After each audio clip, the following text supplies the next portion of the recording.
Noi abbiamo deciso, proprio per avere la serenità anche in un futuro di sapere che la decisione che verrà presa è giusta, di rivolgerci eventualmente anche alla Corte di Giustizia. Le 800 famiglie in Europa i cui figli affetti da distrofia muscolare di Duchenne stanno assumendo Translarna sono pronte ad arrivare alla Corte di Giustizia europea per chiedere che venga messa la parola fine alla vicenda del farmaco che rallenta il progredire della malattia.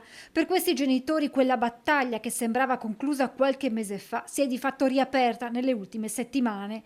Il medicinale, somministrato con approvazione condizionata in attesa di ulteriori dati per la conferma definitiva, aveva ricevuto da parte del CHMP, organo di EMA, 2 stop che avevano portato le famiglie a rivolgersi alla Commissione europea, che con una decisione storica aveva invitato l'Agenzia europea del farmaco a rivedere le proprie conclusioni, prendendo in considerazione i dati di vita reale.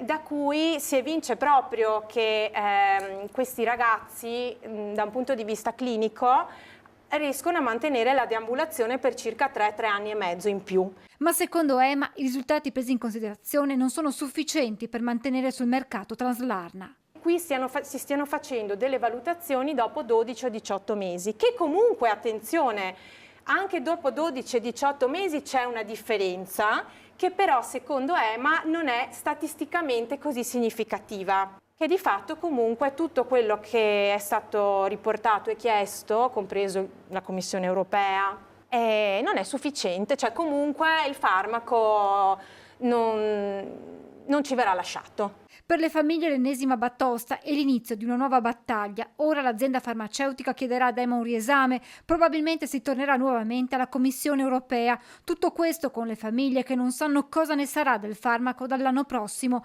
Genitori che chiedono solo tempo, il tempo necessario in attesa di nuove terapie, ma che possa anche permettere ai propri figli di accedere a sperimentazioni o trial i cui criteri sono molto rigidi. Vengono scelti pazienti tutti con diciamo delle determinate caratteristiche.